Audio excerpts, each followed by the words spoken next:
A veces, por muy sencillas, a veces que sean las oraciones, no tenemos que tener ninguna duda que esa oración está llegando a la mismísima presencia del Señor. Algo que antes no se oraba en el nombre del Señor Jesucristo en el Antiguo Testamento. Pero ahora nosotros tenemos ese privilegio que en el nombre de Jesús somos más que vencedores. Y sabemos que Él nos oye. Por eso nosotros oramos. Si hay muchas necesidades, por ejemplo en esta iglesia, porque dependemos totalmente del Señor. La oración a nosotros nos enseña a depender de Él, a vivir el día a día, bajo su mano, bajo su protección, bajo el alimento que Él mismo nos provee.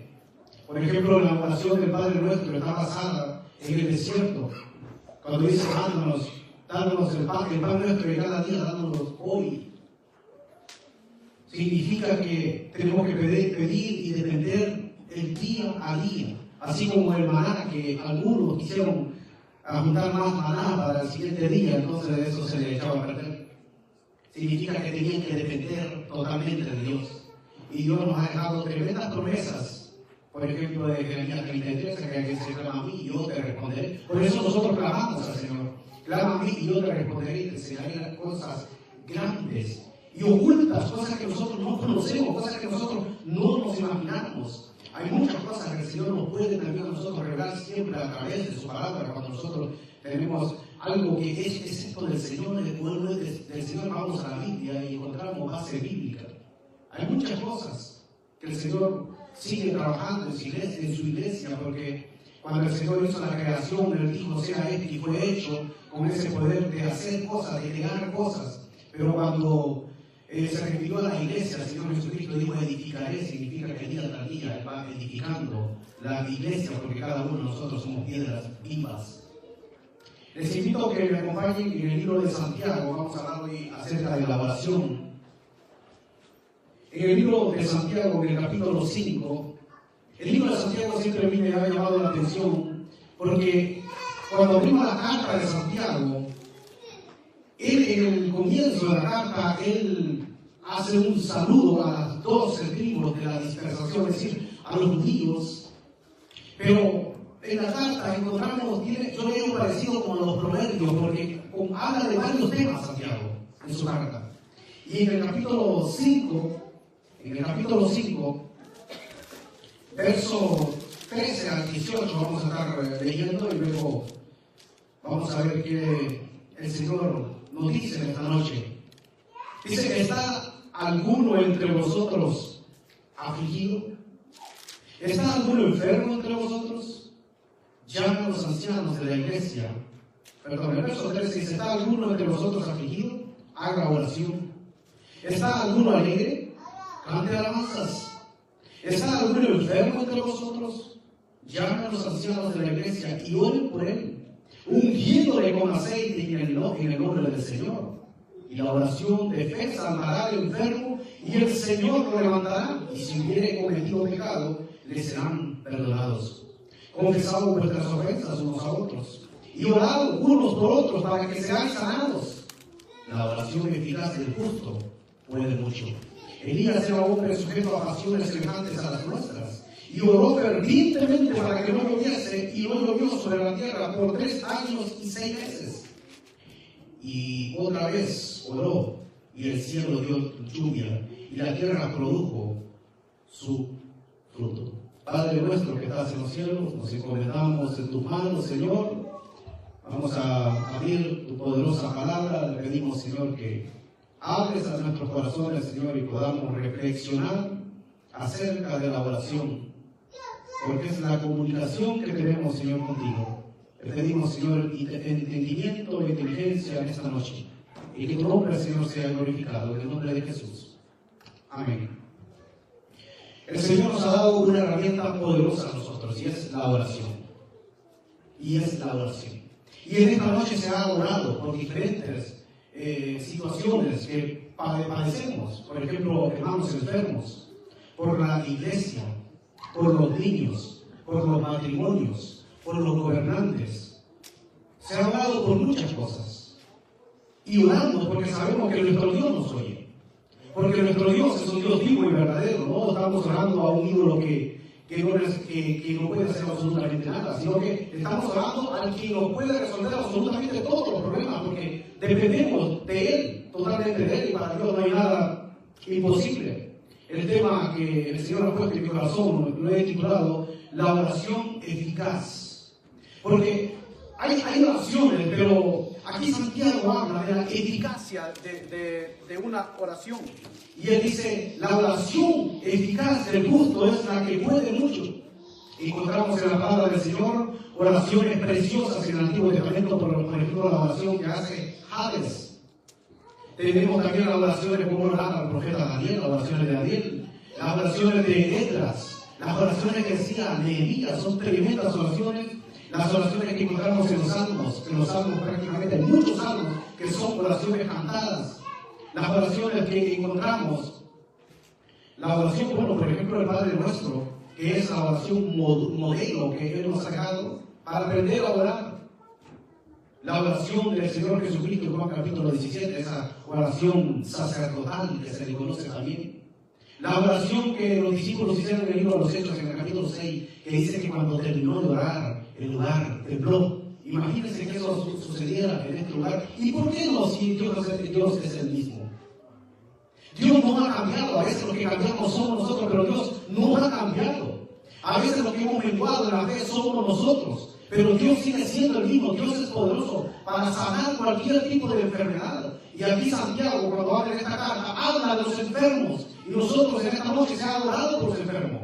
Pero si lo hacemos con 4 ingredientes que voy a tocar en esta noche de una oración, para que sea una oración eficaz, una oración que tenga resultados, una oración que el Señor pues, se agrade con esta oración. Vamos a hablar de 4 ingredientes. Alguien dijo en una ocasión que la oración, el último elemento en la oración tengo que ser yo. Porque, por ejemplo, en la oración del Padre Nuestro se comienza exaltando, Padre Nuestro que estás en los cielos. Tenemos el privilegio de poder llamar Padre. Padre Nuestro que estás en los cielos, en las alturas. Santificado sea tu nombre. Empezamos exaltando el nombre del Señor. Empezamos dándole gloria a Dios. Por eso el último elemento debemos de ser nosotros. Empezar exaltando el nombre de Dios. Y Santiago comienza haciendo 2 preguntas. En el versículo 13, ¿está alguno entre vosotros afligido? Yo puedo preguntar en esta noche, ¿está alguno entre ustedes afligido? Porque nos podemos afligir. Nos podemos afligir. El Señor Jesucristo incluso, bueno, Isaías lo profetizaba, y él decía angustiado y afligido, no abrió su boca, profetizando acerca del Señor Jesucristo. Y el Señor Jesucristo estuvo en angustia, de él se afligió. Pero también el Señor nos dice a nosotros lo que nosotros también vamos a pasar. Dice, en el mundo tendréis aflicción. ¿Y cómo Él se va a glorificar cuando nosotros tenemos aflicción? Pues cuando nosotros clamamos a Él, cuando nosotros oramos a Él. Por eso dice, en el mundo tendréis aflicción. Pero recuerden que yo he vencido al mundo, porque de Él es el poder. Entonces dice Santiago, está alguno entre vosotros afligido, y Él nos da por hecho que todo creyente podemos afligirnos, pero nos da la salida. Dice, haga oración. Y a veces cuando nosotros nos afligimos es cuando no queremos orar, y es lo contrario. Cuando uno está afligido, cuando uno está deprimido, es cuando más tenemos que orar. Pero a veces cuando nos sentimos afligidos, tristes, es como que se nos van las ganas de orar. Y es cuando más tenemos que orar.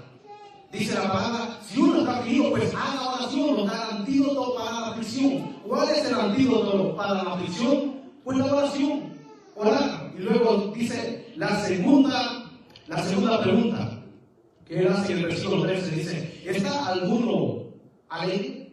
Y yo pregunto también en esta noche, ¿está alguno alegre? Creo que todos están alegres. Pues ¿qué nos dice a nosotros? Cante alabanzas. Cante alabanzas.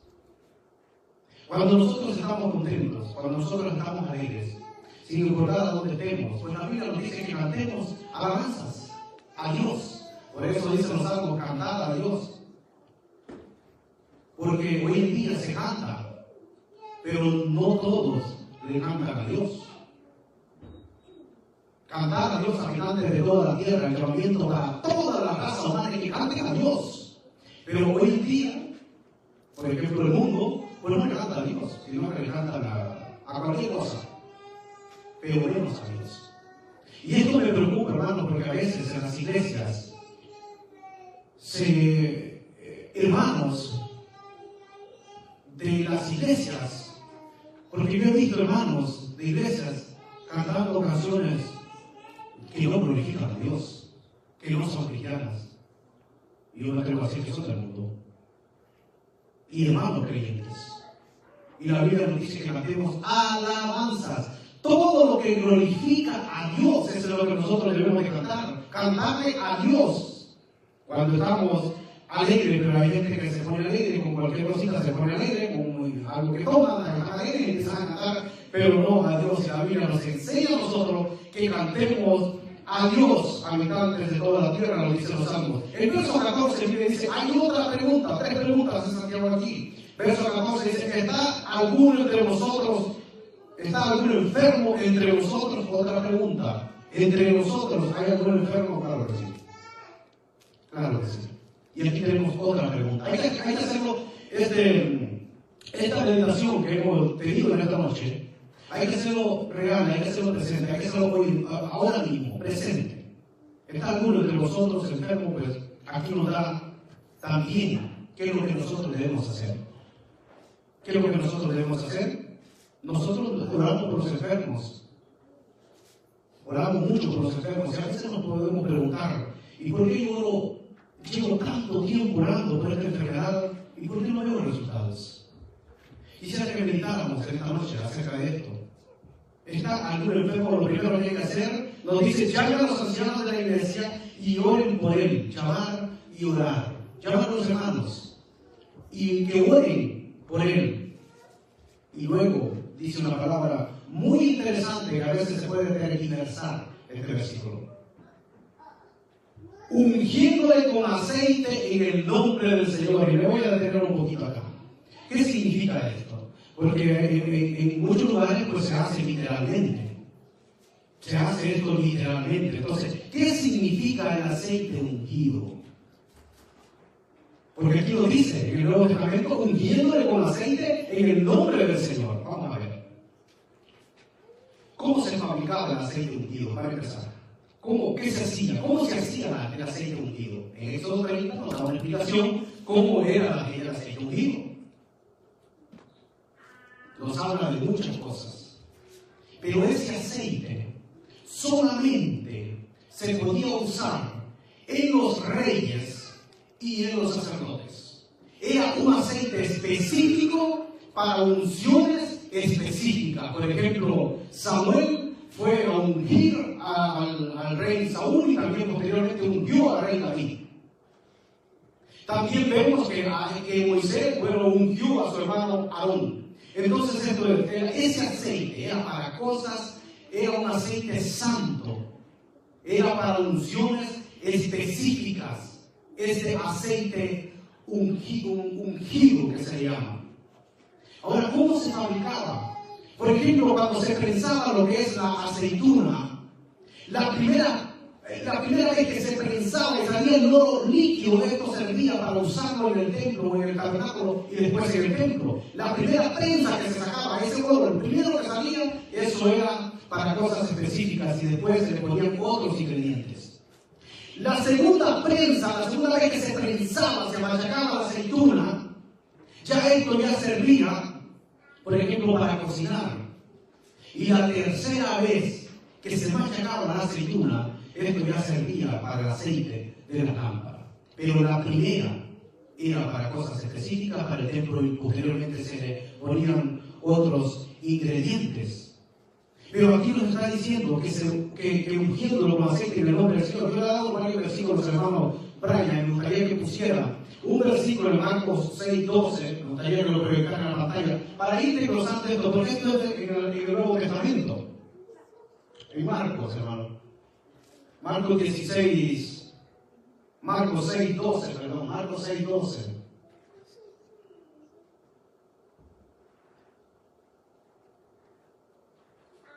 Dice ahí, y saliendo Bueno, esto para entrar en el contexto, la misión de los 12, el Señor Jesucristo mandó de 2 en 2, y ellos fueron a predicar. Dice, saliendo predicaban que los hombres se arrepintiesen. Primer punto, que se arrepintiesen primeramente.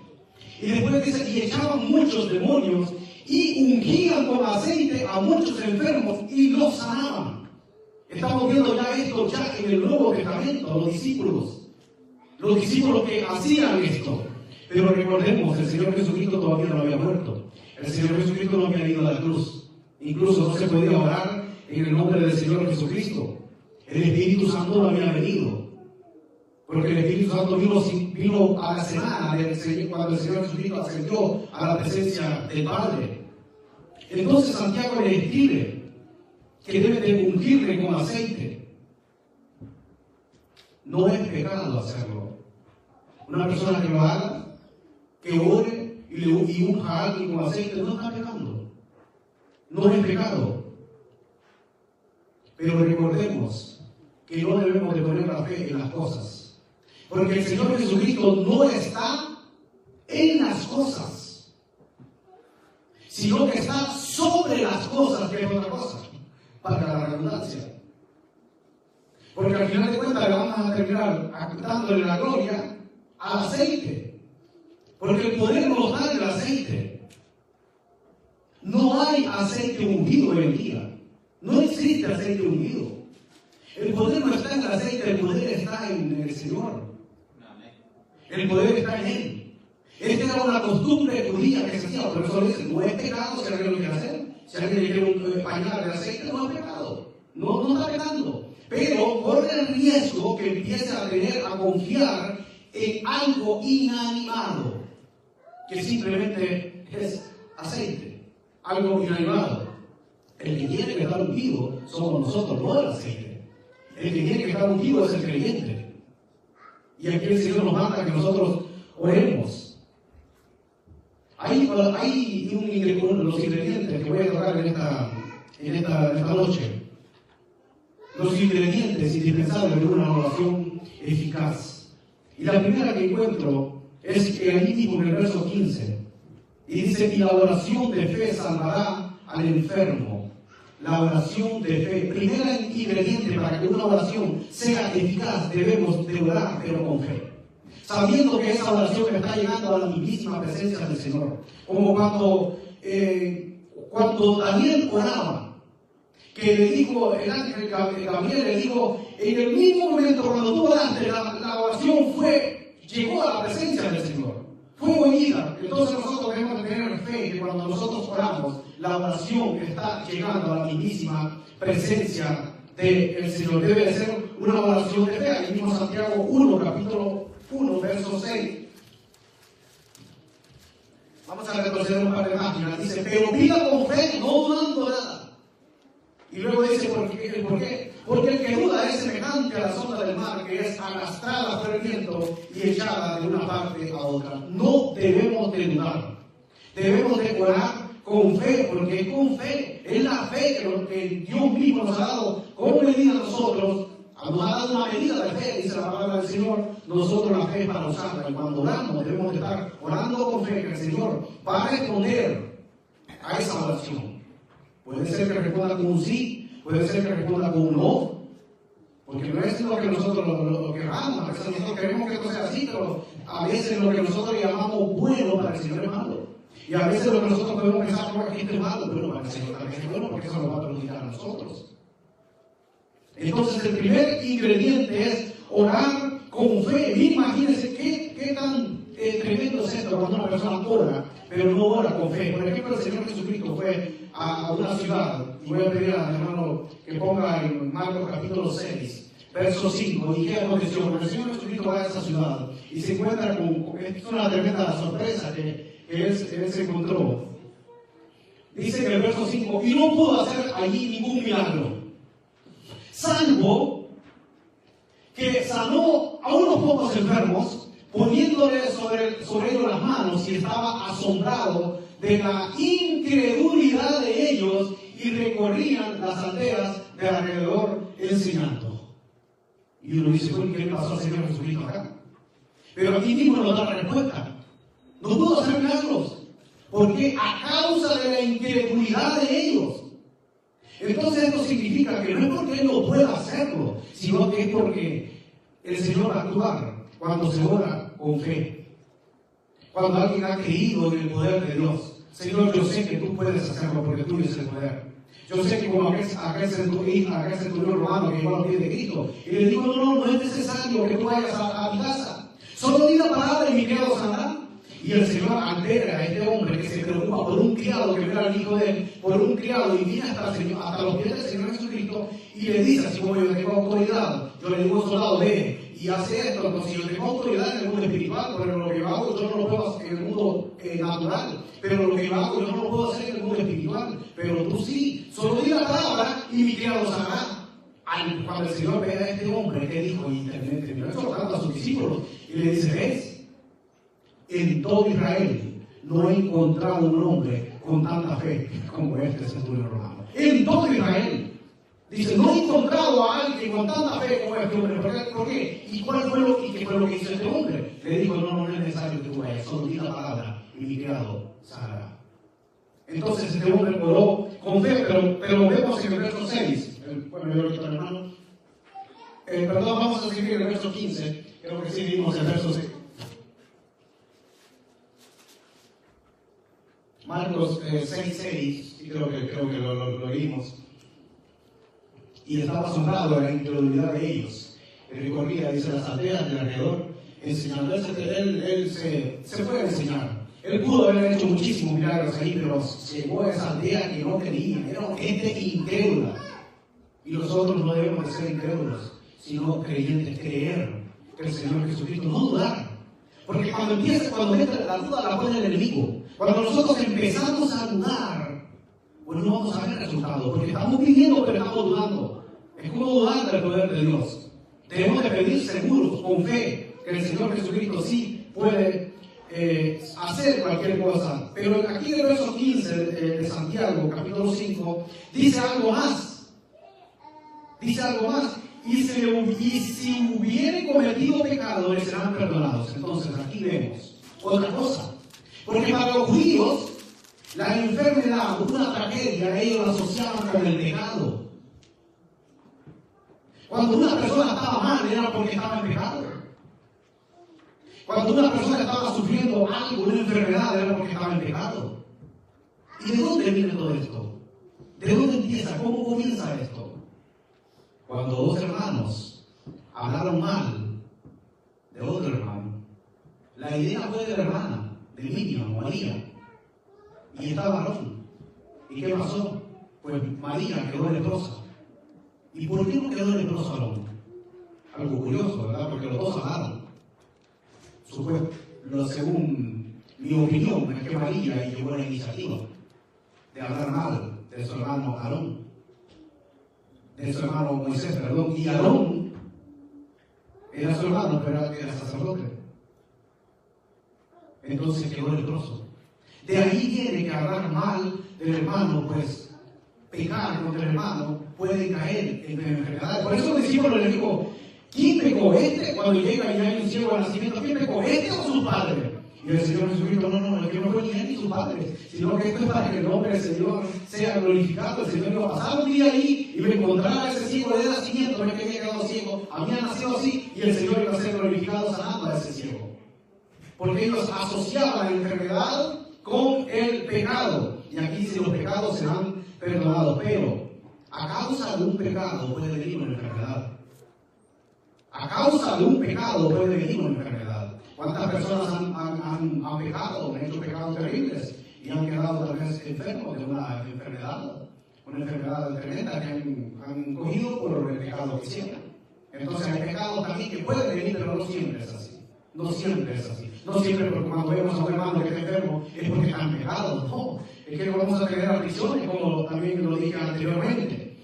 Luego dice en el verso 16, segundo requisito, primero con fe, orar con fe. El primer ingrediente para una oración eficaz es que tiene que ser una oración con fe, porque sin fe es imposible agradar a Dios, y es necesario, dice, que el que se acerca a Dios crea que hay y que Él es galardonador de los que le buscan. Segundo requisito de una oración eficaz es confesar nuestras ofensas.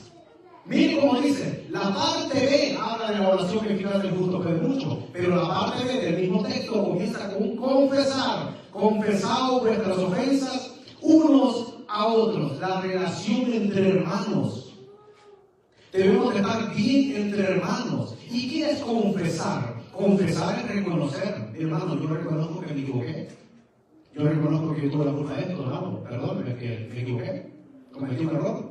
Reconocer es estar de acuerdo con el error que uno cometió. Bueno, yo estoy de acuerdo con lo que usted piensa, yo me equivoqué. Es reconocer. Confesad vuestras ofensas, dice la palabra del Señor. Bueno, aquí dice, en el verso 16, confesad vuestras ofensas unos a otros, porque en cualquier momento nosotros vamos a tener que poner en práctica el perdón. No confesamos vuestros pecados uno a otro, porque los pecados hay que confesárselos a Dios. Pero aquí está hablando la relación entre hermanos. Y vamos a ver otros versículos en Mateo 5, 23 y 24, que nos dice la palabra del Señor. Mateo 5, 23 y 24. Por tanto, si traes tu ofrenda al altar, y ahí te acuerdas de que tu hermano tiene algo contra ti, deja ahí tu ofrenda delante del altar y anda, reconcíliate primero con tu hermano y entonces presenta tu ofrenda. La ofrenda nadie se va a llevar, que es lo primero antes de ir a la presencia del Señor, antes de presentarme al Señor en oración. Ver cómo está mi relación con mis hermanos. Reconcíliate primero con Él y luego trae la ofrenda a mí. No es al revés, porque entonces ya deja de ser una oración eficaz. ¿Qué dice también Mateo 6, 14, 15? ¿Qué dice Mateo 6, 14, 15? Porque si perdonáis a los hombres sus ofensas, os perdonará también a vosotros vuestro Padre Celestial primero. Si nosotros perdonamos a las personas que nosotros hemos ofendido, nuestro Padre nos va a perdonar a nosotros. Y luego dice más, si no perdonáis a los hombres sus ofensas, tampoco vuestro Padre Celestial perdonará vuestras ofensas. Entonces primero es la relación horizontal y luego la relación vertical. Eso es lo que nos manda la palabra del Señor. Y luego dice en el verso 16, y orad unos por otros. Y orad unos por otros. Primero, confesaos las ofensas. Y después orar, o sea, orar juntos. Orar juntos. Para que nuestro corazón esté limpio. Para que no haya esa conciencia que me está machacando, que no me deja llorar cuando estamos mal con alguien. ¿Qué dice Primera de Timoteo 2.8? Hermano, creo que también le di este texto. Primera de Timoteo 2.8, que dice, quiero pues que los hombres oren en todo lugar, o sea, no podemos orar en cualquier lugar, levantando manos santas sin ira ni contienda, con una conciencia limpia, con un corazón limpio.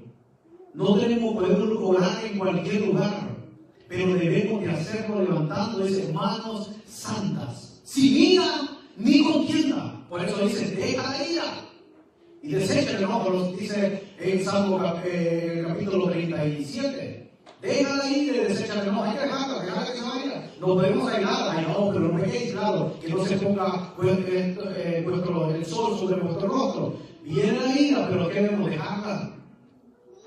Dejarla, orar al Señor. ¿Qué dice también Primera de Pedro 3:7? Porque la oración también puede haber intervenciones en la oración. Puede sufrir estorbo, dice, vosotros maridos, y eso lo dice a nosotros los maridos. Y aquí vemos varios. Aquí vemos varios. Es para nosotros, dice, vosotros maridos, igualmente vivid con ella sabiamente, está hablando del matrimonio, dando honor a la mujer como a vaso más frágil y como a coherederas de la gracia de la vida, para que vuestras oraciones no tengan estorbos. Es decir, si nosotros nos peleamos o discutimos, esa oración no va a ser eficaz. Eso es lo primero que tenemos que hacer, porque esto ocurre, somos humanos, pueden haber diferentes opiniones y pueden haber problemas en el matrimonio. Entonces, ¿qué debemos de hacer? Pues arreglarnos primero con ellas antes de ir a la cama y orar a Dios. Porque no podemos ir a orar al Padre por este día si hemos dejado a una persona herida. Porque esa oración no va a pasar el techo. Deja de ser eficaz. Dice que esa oración sufre estorbo. Para no tener estorbo, ¿cómo debemos de vivir nosotros? Eso es lo que dice la palabra del Señor. Por lo tanto, debemos de cumplir lo que dice la palabra del Señor. Entonces, el segundo ingrediente es confesar. Confesar, orar juntos, levantando mano santa y también tener una buena relación en el matrimonio. Tercer ingrediente es que la oración eficaz debe ser una oración fervientemente. Verso 17 dice: Elías era hombre sujeto a pasiones semejantes a las nuestras. Nosotros no debemos de ver a los personajes del Antiguo Testamento como unos superhéroes, sino que Elías tenía sus dificultades, sus debilidades. Elías era el profeta de Dios, era el vocero de Dios, era la voz de Dios. Era el hombre que hacía descender fuego del cielo. Era el hombre que hacía llover. Era el hombre que podía cerrar el cielo. Pero era tan humano como usted y yo. Y él era semejante a pasiones igual a las nuestras, 100% humano. No era unos superhombres, pero este hombre, con el poder de Dios, este hombre pudo hacer muchísimas cosas. Muchísimas cosas. Y era tan humano que mató a 400 soldados, sacerdotes de Baal, y terminó huyendo por una sola mujer. Por eso, porque era 100% humano. Ese era Elías. La oración tiene que ser ferviente. Encontramos varias oraciones en el Antiguo Testamento y por el tiempo pues no las voy a decir. Por ejemplo, una oración ferviente, ¿alguien se acuerda de una oración ferviente que una persona lo hizo, un personaje lo hizo, o la hizo, una persona? Una por menos. Ana, que mi esposa es, y no le había enseñado a esta cita. Ana lo dice, oró fervientemente. Ana oraba, incluso el sumo sacerdote la tuvo como ebria. Dijo, vaya, ya nadie quiere ese vino que había bebido. Y ella dice que estaba derramando su alma porque ella quería tener un hijo para presentarlo a Dios. Y ahí ese hijo fue un tremendo varón de Dios. Ese hijo terminó hundiendo al primer y segundo rey, que fue el gran Samuel. Fue una tremenda oración, una oración ferviente. También encontramos a otra persona que oró fervientemente. El Señor Jesucristo. Dice que su sudor, incluso la oración que estaba haciendo él, intensamente, dice Lucas 22, que su sudor logró hacer como grandes gotas de sangre. Yo no sé si hay otras traducciones que dicen grandes gotas de sangre, pero según la Reina Valera nos da a entender que su sudor eran como grandes, una comparación de gotas de sangre. Era el sudor como grandes gotas de sangre, porque era una oración donde el Hijo estaba derramando su vida al Padre, orando al Padre.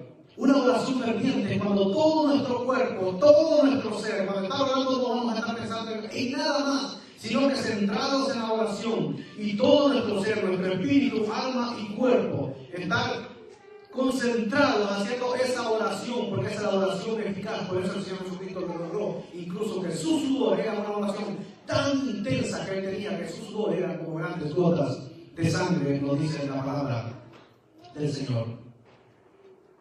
Entonces la oración eficaz del justo tiene que tener estos ingredientes. El primer ingrediente es que tiene que ser una oración con fe.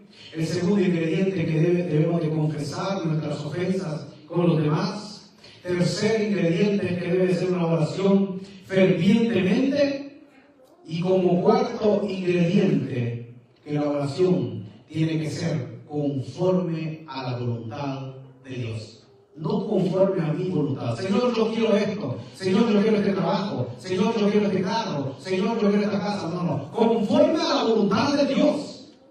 Para que sea una oración eficaz. El Señor Jesucristo dijo, Padre, que no sea mi voluntad, sino la tuya. Él entregó su voluntad, incluso el Señor Jesucristo.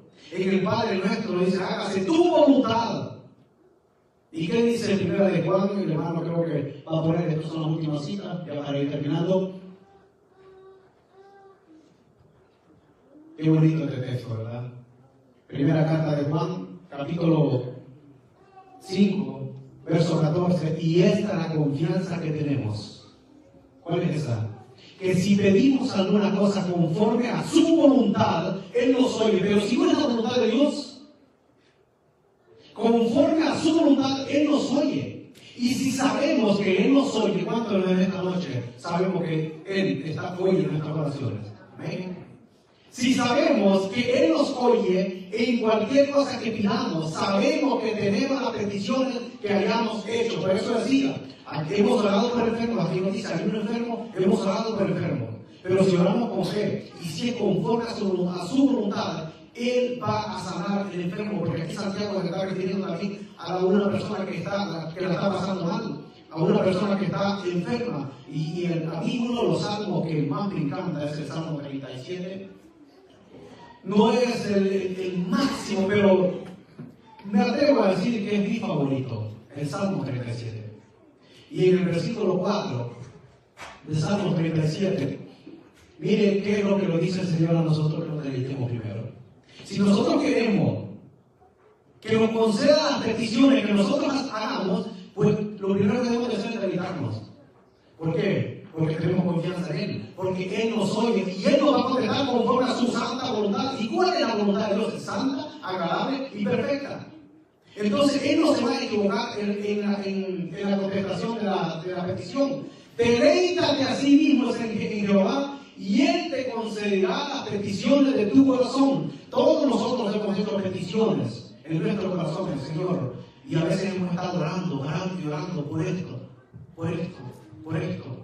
Pero el Señor nos dice, no, es que tiene que deleitarme primero. Nos estamos deleitando en el Señor, porque eso es lo que nos manda el Señor, deleitarnos primero en Él, porque sabemos que Él nos va a conceder las peticiones de nuestro corazón conforme a su voluntad. La oración es poderosa, pero según el modelo bíblico. La oración no es solo tocar este botón, Señor, tienes que darme esto, no. No, porque conforme a la voluntad del Señor. Pero hay algo muy interesante también en la oración, que es el factor tiempo. Porque a veces nosotros queremos las cosas rápidas.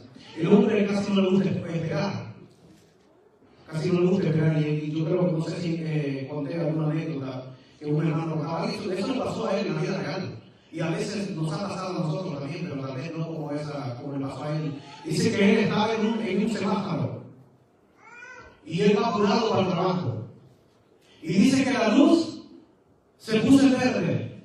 Y él esperó un momentito. Y pitó. Pitó. El carro no se movió. Y luego le pitó otra vez. Y dice que sacó la cabeza, bajó el vidrio. Pues muévete, no sabes que está en verde, no ves que está en verde. Y dice que hay otras cosas. Abrió la puerta, se bajó una anciana. Y era una anciana de la congregación donde él se congregaba y él era un predicador. Dijo, hermano, Dios le bendiga a la hermana. Y él gritando, pensando que podía hacer otra cosa. ¿Por qué? Por no esperar. Entonces, eso a veces a nosotros nos puede pasar. Y él dice que se le cayó la cara de vergüenza a saber que esto le había acontecido.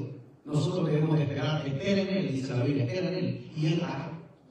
Conforme al factor tiempo. ¿Por qué? Porque a veces el Señor contesta rápido, a veces puede haber un silencio, a veces puede tardar un tiempo, pero ¿por qué a veces tarda un tiempo? Yo siempre me he preguntado, ¿por qué a veces tenemos que esperar tanto tiempo? Bueno, uno, porque tenemos que aprender a esperar. Dos, porque a veces no estamos preparados para recibir gran bendición. ¿Qué pasaría si una madre está embarazada, tiene 2 o 3 meses de embarazo y empieza a hablar? Señor, yo quiero ya tener a este hijo, que salga ya.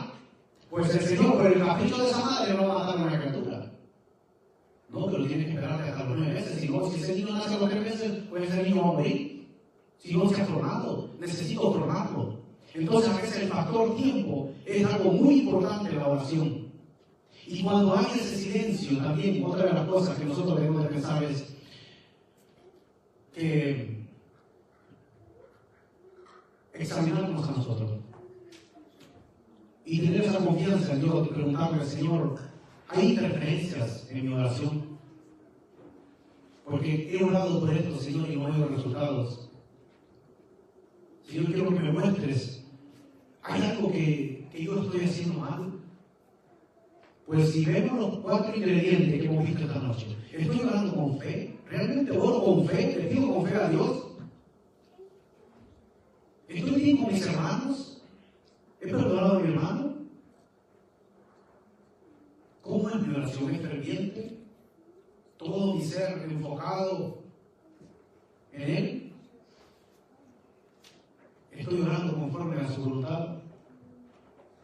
Son cosas que nosotros debemos de preguntarnos a nosotros mismos. ¿Cómo está nuestra relación con Él? Porque por ahí también en el 1 Corintios capítulo 11, ahí nos da lo que acontece, por ejemplo, cuando se refiere a la Santa Cena. Las consecuencias que hay por no estar bien. Y ahí dice que muchos hermanos pues están enfermos. Y otros pues están débiles.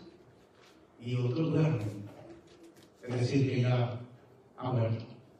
Entonces, hermanos, debemos de nosotros examinarnos a nosotros mismos, cómo está nuestra relación con Dios, cómo está nuestra relación con mis hermanos, cómo es mi oración.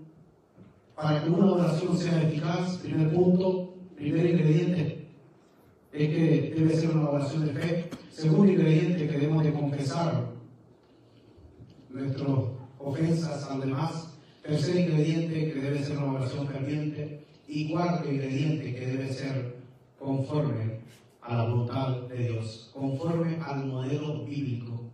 Una oración, pero debemos estar siempre también vivir una vida de obediencia a Dios y hacer crecer la fe. Porque ¿cómo nosotros podemos hacer crecer la fe? Porque nosotros pedimos, y es el bíblico, los discípulos pidieron, Señor, aumentanos la fe. Pero ¿cómo puede aumentar mi fe? Metiéndome en la palabra del Señor, porque por ahí viene la fe. Oír la palabra del Señor, prestar atención a la palabra del Señor, que nuestros oídos estén abiertos y nuestro corazón a la palabra del Señor para no menguar, sino que seguir creciendo, porque el Evangelio dice que la justicia de Dios se revela por fe y para fe, es decir, que esa fe hay que seguirla aumentando con la ayuda y la bendición del Señor. Que el Señor le bendiga.